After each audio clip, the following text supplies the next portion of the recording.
उस रात बारिश रुकने का नाम नहीं ले रही थी। आधी रात बीत चुकी थी और घड़ी में लगभग 12:30 का टाइम हो रहा था। बिजली की कड़कड़ाहट और जोरदार बारिश की आवाज से आज गांव वालों को नींद नहीं आ रही थी। और उधर कमरे में एक कोने में रामू अपनी पत्नी सीमा के साथ डर कर बैठे हुए हैं। आज की रात कुछ अजीब सी लग रही थी। पूरे गांव में सन्नाटा फैला हुआ था और माहौल में एक अजीब सा डर देखने को मिल रहा था। और तभी रामू के दरवाजे पर किसी की दस्तक होती है। आवाज सुनकर रामू और सीमा चौंक जाते हैं। इतनी रात गए भला कौन हो सकता है? लगता है कोई मुसीबत में, उसे मेरी मदद की जरूरत है। मैं जाकर देखता हूँ। नहीं, रुको, मत जाओ वहां। मुझे डर लग रहा है क्योंकि इतनी रात में मैं जानती हूँ किसी को मदद की जरूरत नहीं है, बल्कि गांव वाले जो कहते हैं यह वह है कि वह बरसात की रात में आती है।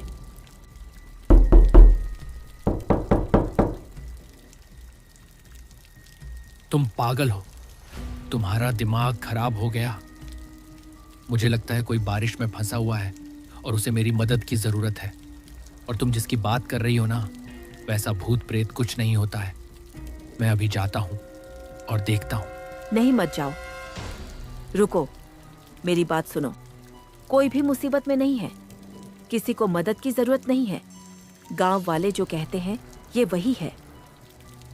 लेकिन अभी भी कोई दरवाजा जोरों से खटखटा रहा था और सीमा के मना करने के बावजूद भी रामू नहीं रुकता है और दरवाजा खोलने के लिए दरवाजे की तरफ बढ़ने लगता है। और जैसे ही रामू दरवाजा खोलता है तो बाहर का नजारा देखकर वह सन्न रह जाता है, क्योंकि बाहर दूर दूर तक कोई भी नजर नहीं आ रहा था। नजर आ रहा था तो सिर्फ बारिश का पानी और कड़कड़ाती हुई बिजली। रामू दरवाजा बंद कर लेता है और वापस आकर कमरे में बैठ जाता है। बड़ी अजीब बात है, कोई तो था वहां पर जो बार बार दरवाजे को जोर से खटखटाया जा रहा था। कुछ समझ में नहीं आ रहा। मैं तो पहले ही कह रही थी कि मत खोलो, दरवाजा कोई नहीं है वहां पर। मैं जानती हूँ ये बस वही है। अरे तुम भी ना सीमा, बस एक ही रट लगा रखी है कि यह वही है, यह वही है। अरे मैं कहता हूँ कोई नहीं है बाहर। इतनी तेज हवा चल रही है, तूफान आया हुआ है, तो हो सकता है इत्तेफाक से उसी की वजह से दरवाजे पर आवाज आ रही थी। चलो अब सो जाओ।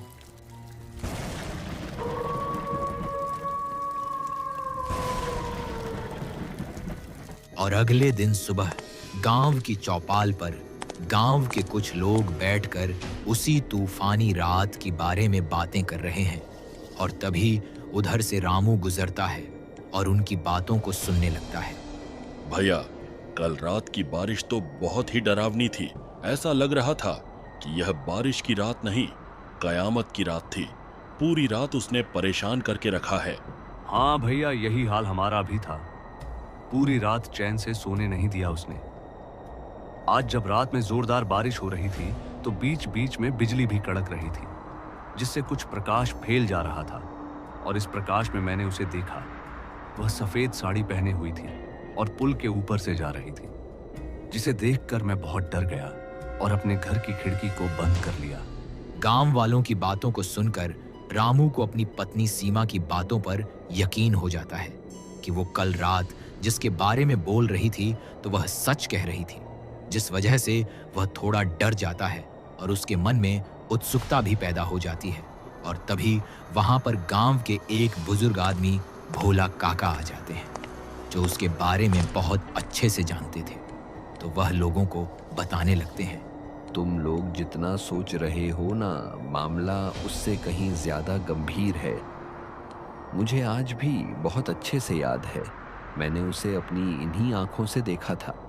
ऐसा लग रहा है कि जैसे अभी कल की ही बात है। काका, आप तो गांव के बुजुर्ग आदमी हैं, आपको तो सारी हकीकत पता होगी। तो आप बताइए उसके बारे में हम लोगों को। हाँ, मैं जानता हूँ। उस काली रात को मैं कैसे भूल सकता हूँ। सालों पहले की बात है। बरसात का मौसम था और अंधेरी रात थी। जोरदार बारिश हो रही थी और बिजली भी कड़क रही थी। तभी गांव वालों को खबर मिली कि खेतों में किसी औरत की डेड बॉडी पड़ी हुई है। गांव के सभी लोग गए हुए थे देखने के लिए और मैं सबसे पहले और सबसे आगे था। वहां जाकर देखा तो वो डेड बॉडी किसी और की नहीं बल्कि गांव की सबसे खूबसूरत महिला लाजवंती की थी। डेड बॉडी की हालत बहुत ही ज्यादा खराब थी। हर तरफ खून ही खून नजर आ रहा था जो बारिश के पानी के साथ बह रहा था। गांव वाले कह रहे थे कि उसने खुद आत्महत्या कर ली है, लेकिन डेड बॉडी को देखकर ऐसा लग रहा था कि जैसे किसी ने उसकी हत्या की है। और फिर उसी दिन से गांव के लोग एक डर के साए में जीने लगे और जब जब तूफानी बारिश होती है तो उसकी आत्मा गांव में ऐसे ही भटकती है और लोगों को परेशान करती रहती है। लाजवंती की कहानी सुनाने के बाद भोला काका वहां से जाने लगते हैं और गांव के सभी लोग इस कहानी को जानने के बाद डर जाते हैं और अपनी घर की तरफ जाने लगते हैं। लाजवंती की कहानी को सुनने के बाद रामू भी थोड़ा सा डर जाता है, लेकिन उसके मन में उससे मिलने की उत्सुकता पैदा होती है। तो मैं उससे मिलूंगा और उसके साथ क्या हुआ था इस रात से भी पर्दा हटा दूंगा। और फिर जैसे ही रात होती है गांव में एक डर का माहौल फैल जाता है और सभी लोग अपने घरों के अंदर हो जाते हैं। फिर से एक बार जोरदार तूफानी बारिश होने लगती है और फिर रामू अपनी प्रेमिका अंजलि को साथ में लेता है और एक टॉर्च लेकर खेतों की तरफ निकल जाता है। रामू, तुम्हें पता है ना कि तुम्हें क्या करना है? मुझे तो बहुत डर लग रहा है कि कहीं कुछ भी गड़बड़ ना हो जाए। हाँ, मुझे सब अच्छे से याद है और तू इतना ज्यादा डर मत। मैं हूं ना, मैं सब संभाल लूंगा। तुझे इतना ज्यादा घबराने की जरूरत नहीं है। अंजलि और रामू चलते चलते खेतों में उसे ब्रिज के पास पहुंच जाते हैं जहां पर गांव वालों ने लाजवंती की डेड बॉडी देखी थी।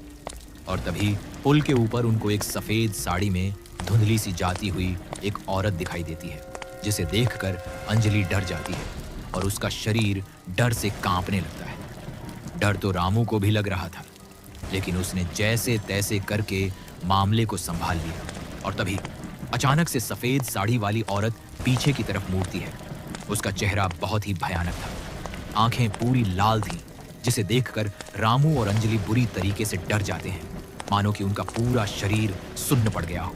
और तभी वह औरत जोर से चीखती है और उनके ऊपर हमला करने के लिए उनकी तरफ दौड़ने लगती है। उसे अपनी तरफ आता हुआ देखकर रामू को लगता है कि अब और यहाँ पर रुकना खतरे से खाली नहीं है, इसलिए रामू और अंजलि दोनों वहां से भागने लगते हैं और वह सफेद साड़ी वाली औरत उनके पीछे पीछे दौड़ने लगती है और उनके पीछे दौड़ते हुए काफी दूर तक आती है। रामू और अंजलि भागते हुए गांव में पहुंच जाते हैं और रात लगभग बीत चुकी हुई है। बस कुछ ही पलों में सुबह हो जाएगी और अगले ही दिन रामू भोला काका को सारी बातें बताता है। देखो बेटा, अगली बार से ऐसी कोई भी गलती मत करना। तुम्हारी यह बेवकूफी पूरे गांव वालों को बहुत भारी पड़ सकती है। मैंने पहले ही कहा था ना तुम लोगों से कि उसके साथ कुछ ना कुछ तो जरूर गलत हुआ है, क्योंकि उसकी आत्मा को अभी तक शांति नहीं मिली है, इसलिए वह आज तक भटक रही है। और जब तक उसकी मौत का सच सामने नहीं आएगा, उसकी आत्मा ऐसे ही भटकती रहेगी और हर बरसात की रात में गांव वालों को ऐसे ही परेशान करती रहेगी। बरसात की उस रात ने रामू और गांव वालों की जिंदगी बदल के रख दी। उन्होंने देखा कि कुछ ऐसे भी राज्य होते हैं जो वक्त बीतने के साथ भी नहीं खुलते हैं। गांव वाले अब भी इस डर के साए में जी रहे हैं और खेतों की मेड़ों पर हर बरसात की रात में किसी के कदमों की आहट गूंजती रहती है। क्या कभी उस औरत की आत्मा को शांति मिलेगी या फिर यह राज गांव वालों को ऐसे ही डरता रहेगा? इस सवाल का जवाब आज भी किसी के पास नहीं है। ये वीडियो सिर्फ मनोरंजन के लिए बनाई गई है। इसमें जितने भी पात्र हैं सब काल्पनिक है। हमारा उद्देश्य किसी भी पाखंड या अंधविश्वास को बढ़ावा देना नहीं है।